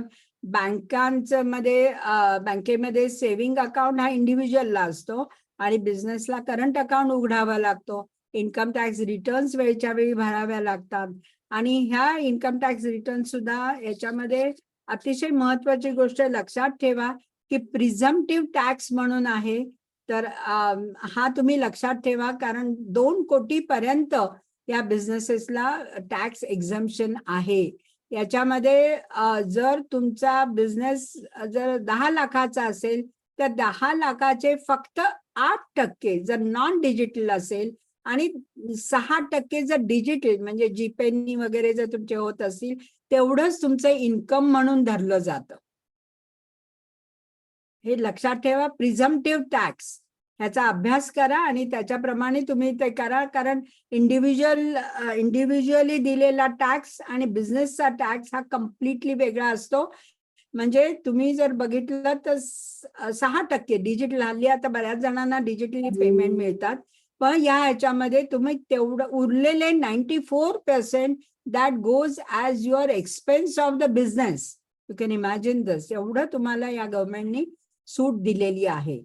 नंतर मग डिजिटायझेशन झालेलंच आहे की याच्यामध्ये बँक टू बँक ट्रान्सफर्स असतील, मला सांगतात आणि कसं आहे पोर्टलला सध्या आता त्यांना बस फंड मॅनेजमेंट असेल, तुमचे स्टॉक्स असतील, मनी मार्केट असेल, या सगळ्या गोष्टी तुमच्या आता डिजिटाईज झालेल्या आहेत. पण फक्त याच्यामध्ये सेक्युरिटी जी आहे, जे स्कॅम्स होतात ह्याच्याबद्दल मात्र पूर्णपणे तुम्हाला हे सजग राहावं लागतं. आणि मग त्याच्यामध्ये NEFT असेल, RTGS असेल, IMPS असेल, इमिजिएटली तुम्हाला पेमेंट आपण बँकेच्या थ्रू करू शकतो.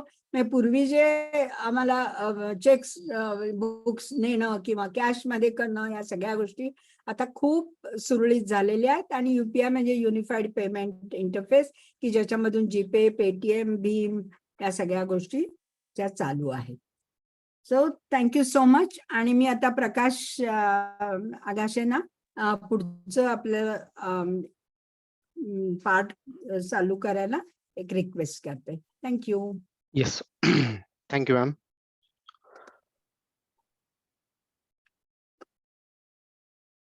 आणि त्याच्यानंतर आपल्याला काही शंका असतील तर विचारू शकाल.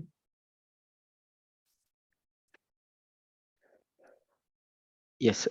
मी आपल्या सगळ्यांना आता फंडिंग रेडीनेस जे टूल आहे देआसराचं त्याविषयी माहिती देणार आहे. फक्त 1-2 मिनिटात हे टूल काय आहे, कसं तुम्ही हे स्वतःच्या बिझनेससाठी वापरू शकता हे मी इथे दाखवणार आहे. सो त्याच्या अगोदर मी आपल्याला या टूलच्या संदर्भातली एक लिंक जी आहे ती चॅट बॉक्समध्ये टाकत आहे. तर त्या लिंकवर जाऊन तुम्ही क्लिक करून हे टूल जे आहे याच्यावरती टूलवरती म्हणजे क्लिक करून हे टूल वापरू शकताय. मी पाठवते लिंक प्रकाश, तुम्ही दाखवलं. अच्छा, तुम्ही पाठवताय? ठीक आहे ऐश्वर्या, पाठवा. ओके. सो ऐश्वर्या, आता तुम्हाला जे लिंक पाठवतील त्यावरती क्लिक केल्यानंतर तुम्हाला समोर हे पेज दिसेल. आता जे माझं पेज इथं तुम्हाला सगळ्यांना जे दिसत आहे, funding readiness analysis in 2 minutes, ते दिसेल. त्या इथे चेकबॉक्स आहे टर्म्स अँड कंडिशनच्या संदर्भात ऍक्सेप्टन्सचा, तो तुम्ही ऍक्सेप्ट करा. इथे एक्झिस्टिंग बिझनेस आणि न्यू बिझनेस असे 2 बटन्स तुम्हाला दिसतात. तर त्या जागी फर्स्ट ऑफ ऑल आपण एक्झिस्टिंग बिझनेसचं बघणार आहोत, म्हणून आता एक्झिस्टिंग बिझनेस वरती इथे मी क्लिक करणार आहे. आता या टूल मध्ये जसं आतापर्यंत स्लाइड्स मध्ये तुम्ही बघितलेलं आहे की मॅमने काही गोष्टी सांगितलेल्या आहेत की जसे क्रेडिट वर्दीनेस बाबत आहे, तुमच्या पास्ट क्रेडिट हिस्ट्री बाबत सांगितलेलं आहे. तर ह्या टूल मध्ये तसेच काही क्वेश्चन्स आम्ही एकत्र केलेले आहेत ज्याचा अनालिसिस आपण स्वतः करू शकतो. आता याच्यामध्ये पहिल्यांदी अबाउट मी जे दिलेलं आहे तर इथे तुमचे पर्सनल डिटेल्स मध्ये फर्स्ट नेम, लास्ट नेम, तुमचा mobile number, email I D is not compulsory, business name इथं तुम्ही देऊ शकताय, त्याचबरोबर बिझनेस सेक्टर तुम्ही निवडू शकताय. तर आता इथे आपण सॉरी इथे फर्स्ट नेम आपण देऊ,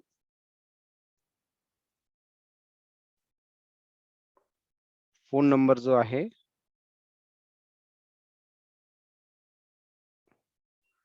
तुमचा ईमेल आय डी देऊ शकता इथे, जेणेकरून ऍट द एंड ज्यावेळेस रिपोर्ट जनरेट होईल तो तुम्हाला ईमेल वरती मिळू शकेल. सॉरी,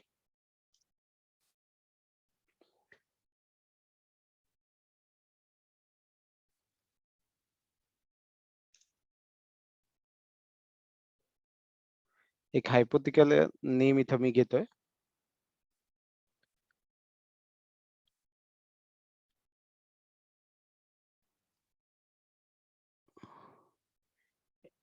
आपण सेक्टर जर बघितले तर वेगवेगळे सेक्टर्स इथं दिलेले आहेत, त्यापैकी आपण एक सिलेक्ट करू शकता.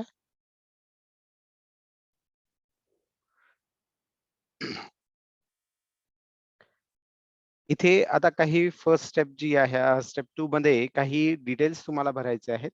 त्यातला जो क्वेश्चन आहे की तुमची बिझनेस आयडेंटिटी आणि फायनान्शियल फॉर्मलायझेशन विषयी काही क्वेश्चन्स आहेत. इथे येस नो हे ऑप्शन तुम्ही सिलेक्ट करू शकताय. आता इथे फर्स्ट क्वेश्चन असा दिलेला आहे, do you have a personal KYC document such as pan card, Aadhaar card और अँड ऍड्रेस प्रूफ. सो इथे तुम्ही येस लिहू शकताय जर ह्या तिन्ही गोष्टी तुमच्याकडे अवेलेबल आहेत तर. पुढं do you have a pan card for your business. जर आपला प्रोप्रायटरशिप कन्सर्न नसेल तर आपल्याला अदर पॅन जे असतं म्हणजे इतर ज्या एंटिटी असतील तर त्यासाठी तुम्हाला पॅन कार्ड वेगळं घ्यावं लागतं. जर आपला प्रोप्रायटरशिप कन्सर्न असेल तर आपण आय हॅव अ प्रोप्रायटरशिप कन्सर्न असं सिलेक्ट करू शकता. नसेल तर मग तुम्हाला वेगळं पॅनच्या संदर्भातलं येस ऑर नो हे उत्तर द्यावं लागेल. Next, do you have a address proof of your business. आता हा एक क्वेश्चन जो आहे तो इथं आम्ही पुढे थोडंसं एक्सप्लेनेशन पण दिलेलं आहे की आपल्याकडे रेंट अग्रीमेंट असेल, ओनरशिप डॉक्युमेंट म्हणजे समजा ती जी काही जागा असेल ती तुमची स्वतःची असेल तर ती सुद्धा तुम्ही इथे येस ऑर नो मध्ये सांगू शकता. म्हणजे तुमच्याकडे प्रूफ ऑफ बिझनेस जो बिझनेस ऍड्रेस जो आहे त्याचा प्रूफ आहे. Do you have a necessary registration, licences, permissions that are applicable to your businesses. Yes इथे देऊ शकताय तुम्ही. जर तुमच्याकडे नसतील तर नो म्हणू शकताय आणि तुमच्या बिझनेसला जर रिक्वायर्ड नसतील तर not applicable or required to my business activity हे सुद्धा तुम्ही सिलेक्ट करू शकता. Do you have your business formation documents. आता याच्यामध्ये partnership document, certificate of incorporation हे जे कंपनी रिलेटेड वगैरे डॉक्युमेंट असतात तर त्या संदर्भात हा क्वेश्चन आहे. असेल तर तुम्ही येस म्हणा, नसेल तुमच्याकडे काही तर नो आहे. पण तुम्ही प्रोप्रायटरशिप कन्सर्न असाल तर नक्कीच प्रोप्रायटरशिप कन्सर्न सिलेक्ट करा. डू यू हॅव अ उद्यम रजिस्ट्रेशन. तर आता हे महत्वाचा क्वेश्चन आहे की आपण जर समजा आपल्याकडं उद्यम रजिस्ट्रेशन नाही आता तर नो करू शकता, असेल तर येस म्हणू शकता. Do you have a GST registration if applicable to your business. If it is not applicable to your business, you can select not applicable to your business. Do you have a bank account? इथे सुद्धा yes or no मध्ये तुम्ही answer देऊ शकता. Did you file the ITR for your business for the previous year? तिथे yes or no देऊ शकता. Do you have a financial statements of your business for the last financial year? जर तुमचा business आता last 6 months मध्येच असेल तर तसंही तुम्ही ऑप्शन इथे सिलेक्ट करू शकता.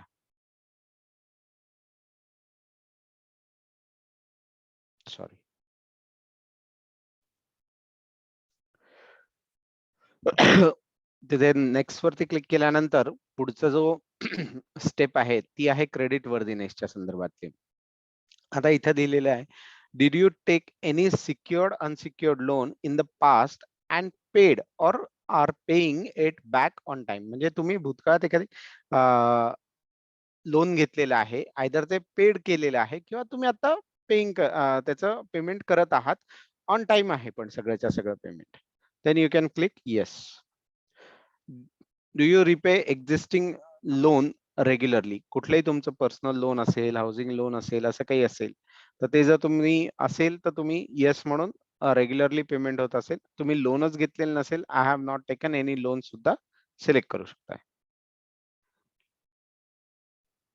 Are the loans where you have given the guarantee regularly repaid. म्हणजे जर तुम्ही कुठे गॅरंटर झाला असाल तर तिथे त्यांनी जे काही लोन घेतलेलं होतं ते रेग्युलरली रिपेड केलेलं आहे की नाही. आपण जर गॅरंटर झालाच नसाल तर I am not guarantor for any loans हे सिलेक्ट करू शकताय. अदरवाइज येस और नो मध्ये तुम्ही ऑप्शन सिलेक्ट करू शकता. Do you regularly pay credit card bills. जर तुमच्याकडे क्रेडिट कार्ड असेल तर तुम्ही याचा उत्तर द्या येस और नो मध्ये, आणि जर नसेल तर त्यामध्ये तुम्ही I don't use credit card हे सांगू शकता. In the last 6 months, did you apply for a loan and was the loan approved? I have not applied for any loans. Can you raise margin money? आता तुम्ही बघितलं मॅमने margin मनी हे एका particular slide मध्ये सांगितलेलं होतं. जर आपली कॅपॅसिटी असेल, आपण मार्जिन मनी रेज करू शकत असू तर आपण देऊ शकता. Can you provide the guarantors for the loan? Yes. If required can you provide the collateral security. इथे आपण hypothetically असं धरू की इथे कोलॅटरल सिक्युरिटी माझ्याकडे नाहीये, मी नाही प्रोव्हाइड करू शकत, सो नो म्हणू शकता. देन लास्ट क्वेश्चन इथल्या पर्टिक्युलर सेगमेंट मध्ये, do you have a sufficient cash to settle day to day and long term payments like salary, rent, EMI etcetera? Yes. एवढं झाल्यानंतर आपण नेक्स्ट वरती क्लिक करायचंय. डिजिटायझेशन मध्ये 2 क्वेश्चन आहेत, पण हे दोन्ही क्वेश्चन थोडेसे तुम्ही नीट वाचून उत्तर द्या त्यावेळेस. Do you use digital payment modes like internet banking and UPI? तर आता जर आपण पेमेंट मोड म्हणजे कुठलाही पेमेंट करत असू तर तो इंटरनेट बँकिंग और UPI मधून करत असू किंवा घेत असू तर आपण येस इथे आन्सर करू शकता. आता नेक्स्ट क्वेश्चन असा दिलेला आहे, do you use any app, software और excel sheets to record your business transactions. म्हणजे जर तुमचे बिझनेस ट्रान्झॅक्शन जे होत आहेत ते रेकॉर्ड करण्यासाठी तुम्ही काही ऍप वगैरे वापरताय का? जर वापरत असाल तर येस म्हणा, नसेल तर नो म्हणू शकता. हे सगळे क्वेश्चन्स एकदा तुम्ही पूर्णपणे हे दिलं की इथे सर्वात शेवटी funding readiness is calculated based on your response to the questions. Please confirm your response. So confirm या बटन वरती क्लिक करा. बिझनेस आयडिया विषयी तुम्ही इथे तुमचं लिहू शकता आहे.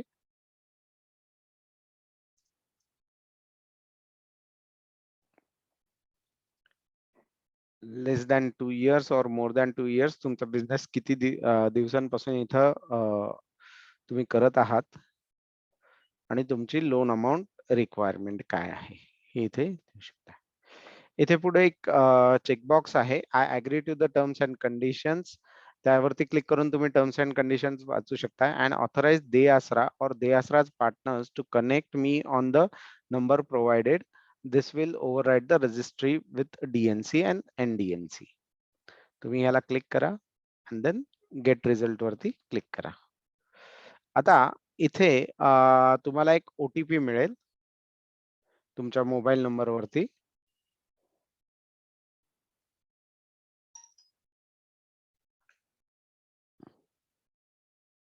तो OTP तुम्हाला भरावा लागेल. when you put this OTP,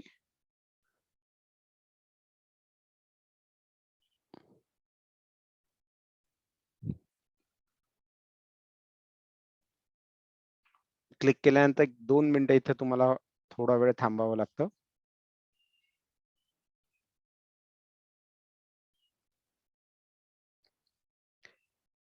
कुठल्याही प्रकारे रिफ्रेश वगैरे करायची आवश्यकता नाहीये. 2 मिनिटं तुम्ही थांबलात की तुम्हाला हे पेज दिसेल आणि यावरती दिसेल युअर डाउनलोड इज रेडी. तुम्ही इथे लगेच डाउनलोड करू शकता. सेव्ह केलं तर तुम्हाला हा रिपोर्ट लगेच इथे डाउनलोड होईल.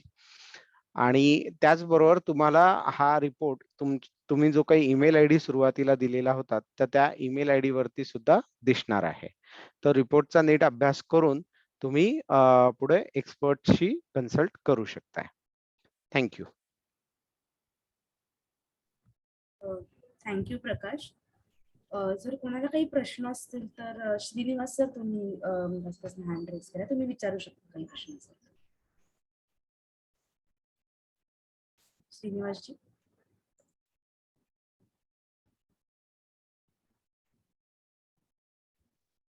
ओके, अजून कोणाला काही प्रश्न आहे का गोगटे मॅडम साठी किंवा त्या टूल बद्दल जी आपण आता पाहिली? दीपा मॅडम तुम्ही अनम्यूट करून विचारू शकता तुमचा प्रश्न. हा, नमस्कार. मी दीपा देशपांडे बोलते कोल्हापूरहून. हा बोला.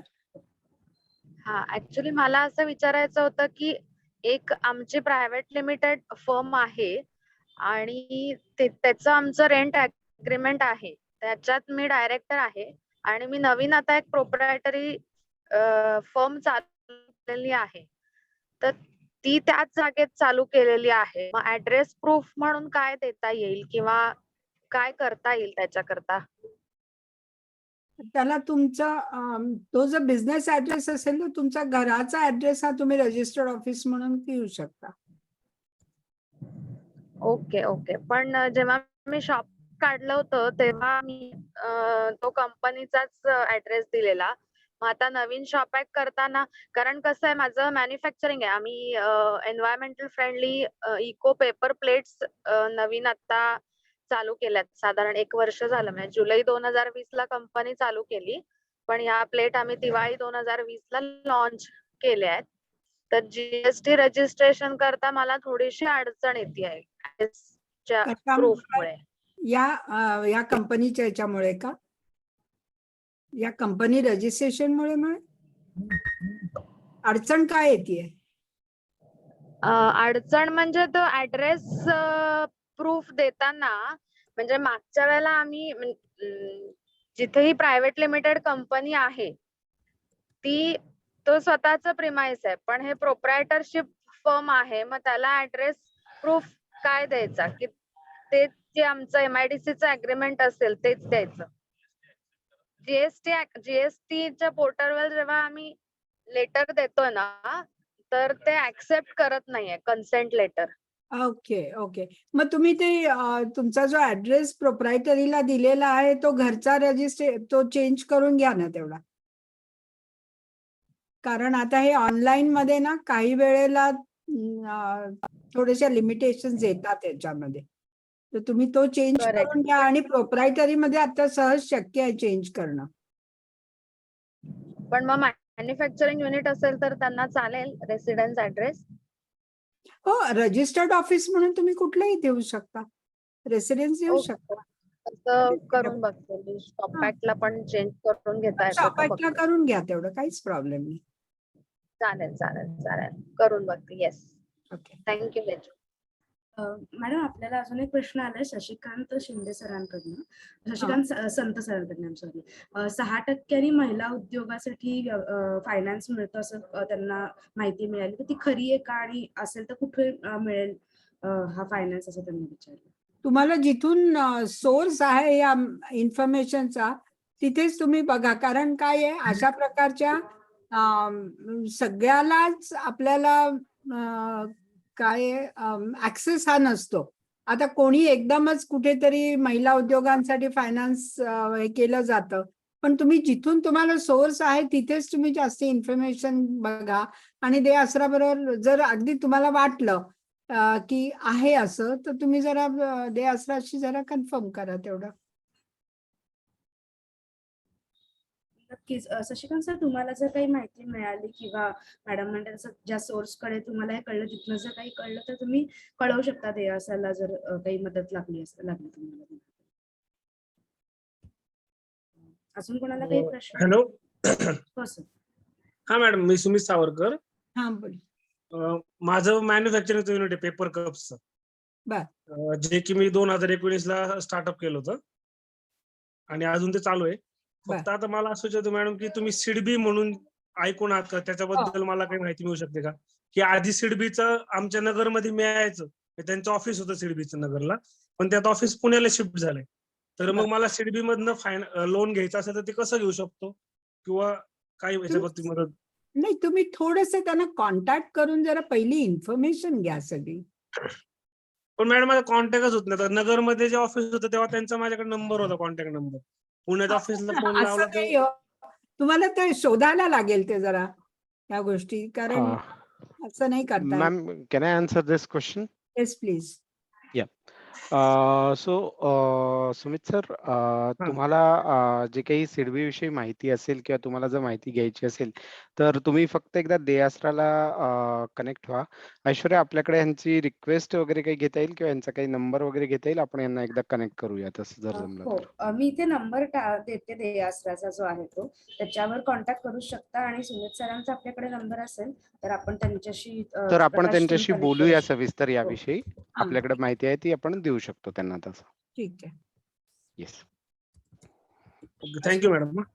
ओके. अजून कोणाला काही प्रश्न आहे?